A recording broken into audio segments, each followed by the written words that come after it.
I don't need custody of this worthless kids. I'm not paying any child support either. Those were the words my husband threw at me, a man who had done nothing for our children. I spent over a decade thinking it'd be better for the kids to have a father, but I don't need a man like this anymore. And the kids respond with a smile. Okay, bye, Dad. As for our life after that, my name is Natalie, a 43-year-old stay-at-home mom. Our family consists of my husband, Rick, our 16-year-old son, Jason, and our 15-year-old daughter, Emily. I used to work before getting married, but after Jason was born, Rick asked me to quit my job and stay home to provide proper education and support for our kids. I thought Rick would be involved in parenting with such statements, but he was anything but. It's a wife's job to ensure the kids are raised well, and I have a pleasant work life. You're a stay-at-home mom, so you should do all that perfectly, he said, without lifting a finger to help. Juggling the challenges of first-time parenting and soon getting pregnant with Emily, I struggled with solo parenting while managing a household. In the midst of all this, if I neglected housework even a little, Rick would complain, so I was doing my best to keep up with it. Although Rick was disinterested in child rearing, he was persistent about his policy of ensuring a good education for the kids. I was constantly being micromanaged. I bought more books. Make sure you read over 10 a day to both kids and report back to me, he'd say, or complain about my choices like, "Why did you buy such non-educational toys? It's a waste of money." When Jason and Emily showed him their drawings, hoping for some praise, he dismissed them. Instead of wasting time on bad drawings, read a book or study your ABCs. I spent days comforting the kids from such hurts. Gradually, they stopped sharing their achievements with Rick. Even when I tried to share their daily progress, like Jason learning to swing alone, Rick never listened to me and just said, "I don't need such trivial updates. It's a waste of time." He never celebrated their birthdays or attended school events. His late-night drinking and lecturing the kids, waking them up, were frequent. With such behavior, I often thought it'd be better to divorce him. I was raised by a single mother after my parents divorced. I cherished her love and hard work. I love my mom. Yet, I knew the sadness of not having a father, which held me back from divorcing Rick. Although he didn't help with parenting or housework, he did provide financially for the kids' education. This was the only reason I thought it'd be better to have Rick around than not. As time passed, the kids become teenagers. Rick's disinterest and criticism persisted. One day, Rick unusually started a conversation with Jason, asking out of the blue, "What's your rank in class?" Jason, looking annoyed, replied, "I'm third." Rick laughed mockingly and said, "You're third? What do you even do all day?" "When I was in high school, I was always at the top of my class. Aren't you embarrassed to have two people ahead of you?" He just kept making such belittling remarks. Jason quietly retreated to his room. Rick didn't just belittle Jason. When he asked Emily, "Are you planning to pursue sciences or arts in college?" and she answered arts. "Why art? The future is in sciences. There's no point in pursuing art. The careers you can get into are so limited. You're not choosing arts just because you're bad at math, are you? If that's the case, you should pay back all the education money I've spent on you. He always spoke to Emily with such biased views. Emily replied, "I have something I want to do in the future," and left the room with a cold expression. The kids hated Rick for always speaking to them like this. Around this time, Rick's drinking habits worsened. He often returned home in the middle of the night, or not until the morning. One day, Jason and Emily seriously talked to me. Jason said, "Mom, why don't you divorce him? We'd be happier just the three of us." Emily added, "Yeah, we've never seen him help around the house, and he's definitely cheating. I saw his texts with another woman the other day. They were pushing for a divorce." Confused, I hesitated. "Don't talk about your father like that." And without proof of cheating, Jason interrupted, "Mom, do you think children are happier with a father? That's not the case at all. I've never felt glad that he was around since I can remember." Emily continued, "Right. He always talks about education expenses. We'd rather study hard on our own or work part-time to afford study materials than rely on his money." I was speechless. I had thought it was better to have such a father than none, but the kids preferred him gone. Emily said, "Besides, Mom, don't worry about the money. I'm fine with scholarships, but you shouldn't have to worry about money, right?" I nodded with mixed feelings. "For now, I'll think about it. You two go study in your rooms," I advised to settle the matter. I thought long and hard at that moment and decided to investigate Rick's infidelity. Weeks later, the investigation results left me speechless again. Rick had a long-term mistress and even a child with her, and he was financially supporting them. Rick always said, "I'm better at managing money," and only gave me living expenses and the kids' education fees. He claimed the rest was being saved for the kids, but likely there was no such savings. This led me to a decision. A few days later, I asked Rick for a serious talk. I confronted him with the divorce papers and the infidelity investigation results. Rick was initially shaken but soon became defiant. You have no right to complain. I've provided for the kids' education and living expenses. I've fulfilled my responsibilities. How will you manage the kids' college expenses if we divorce? I answered, "I'll figure it out. It's okay." Realizing my resolve, Rick said, "Then I'm going to my woman. I've done my duty, and you're divorcing me for your reasons, so I won't pay alimony or child support. You okay with that?" He thought I'd panic.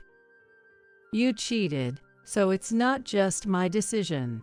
But fine, I don't need anything if I can just divorce you." "Jason, Emily, are you ready?" I called out, and the kids came out with big bags. Emily cheerfully said, "All set." Rick was initially stunned, then became angry. "I'll take custody, of course," I declared. Rick yelled, "Of course, these worthless, ungrateful kids. I've spent money on them, and Jason can only manage third in his class, and Emily wants to go into arts. I don't want custody of these failures." He probably expected us to beg for his help or money. Jason coldly said, "Dad, I guess I should thank you for everything so far," and bowed his head. Emily waved, "Bye, Dad. Take care," contrasting Jason's demeanor. We left the house with the three of us. As we were leaving, Rick yelled, "You're acting tough now, but don't come crawling back when you're broke. You'll be living in poverty." Months later, Rick sent a message saying he was living happily with his mistress and child and wouldn't give us a dime. I quietly deleted his contact. 10 years have passed since then.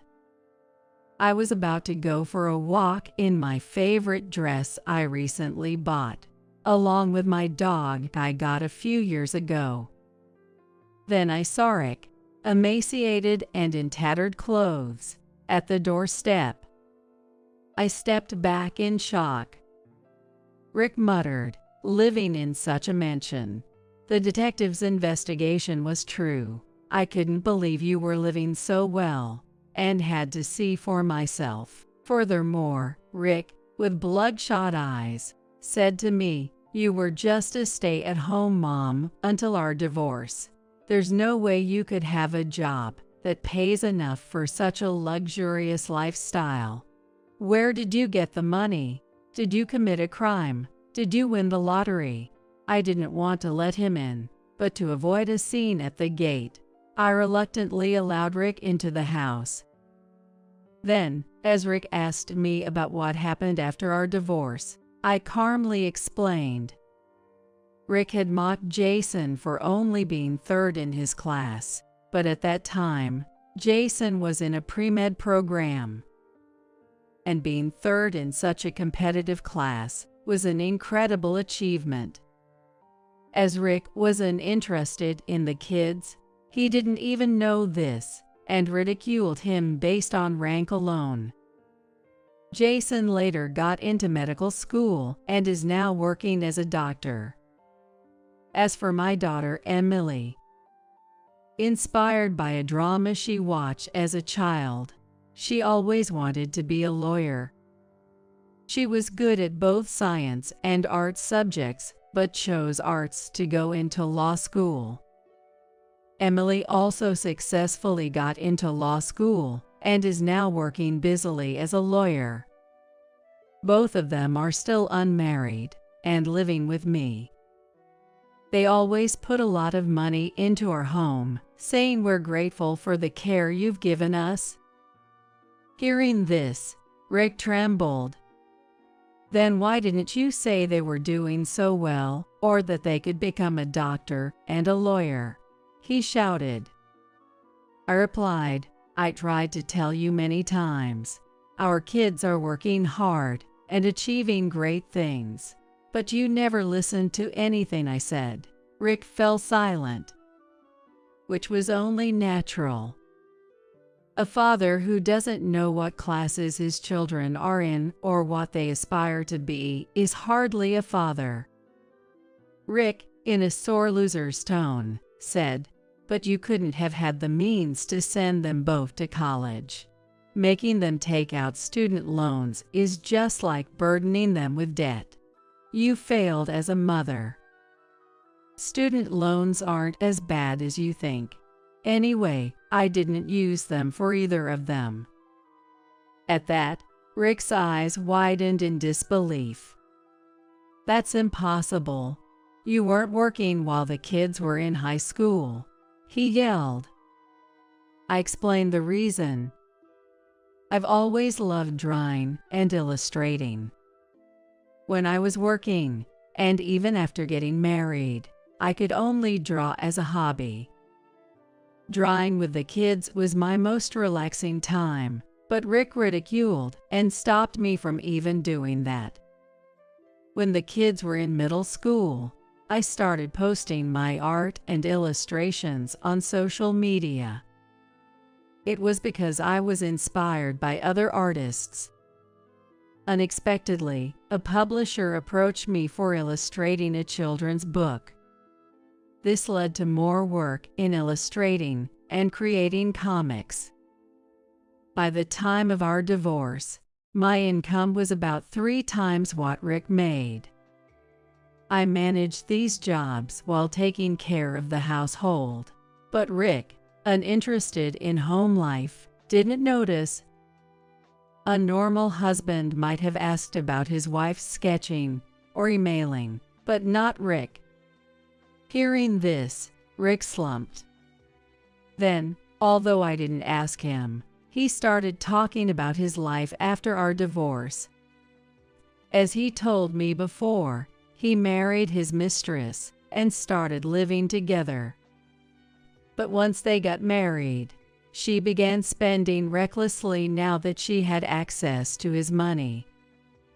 Despite Rick's protests, she spent all the household money on luxury items.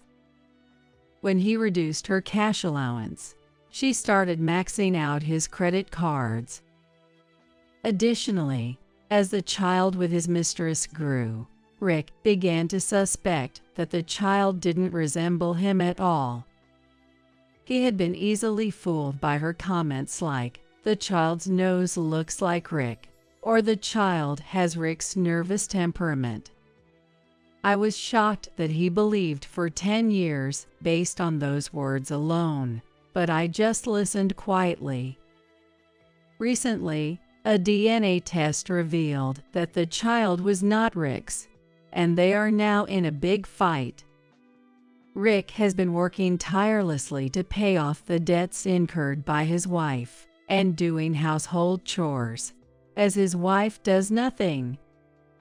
Moreover, their 2 children are willful and disobedient, often getting into trouble, and Rick frequently has to apologize to others on their behalf. As he shared this, Rick began to cry. When I lived with you guys, things were good. Shirts were always neatly ironed. The food was delicious, and the kids were well behaved. Natalie, please give me another chance. He begged selfishly. Of course I refused and asked him to leave. However, Rick didn't leave and kept insisting on a second chance and to live in our house. As I was at my wit's end, Jason and Emily, who had been listening in the next room, came in.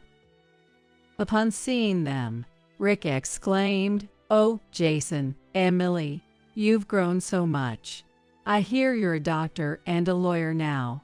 It's all thanks to the education I paid for, right? Convince your mother for me." But Jason coldly said, "I never thought of you as a father." Emily added, "You might have provided the money, but it was Mom who took us to tutoring and helped with our homework." Faced with their cold response, Rick started yelling again. Pay back all the education money I spent. To that, Emily said, "Then please pay the child support and education fees that you didn't pay during the period. You were legally obliged to pay them, weren't you?" Jason, now taller and stronger than Rick, forcibly took him outside and warned, "If you come back, we'll call the police," before throwing him out. Rick stood there in a daze for a while before eventually leaving. Later, I heard from Rick's parents, my former in-laws, that Rick divorced his new wife. Due to the marriage, his savings are not only gone, but he's also in debt and still struggling to pay it off. He's been making mistakes at work due to various stresses and has been demoted to a remote location. Unable to accept this demotion, Rick quit his job. He's now going around to his relatives asking for money to get back with me. It's quite a nuisance.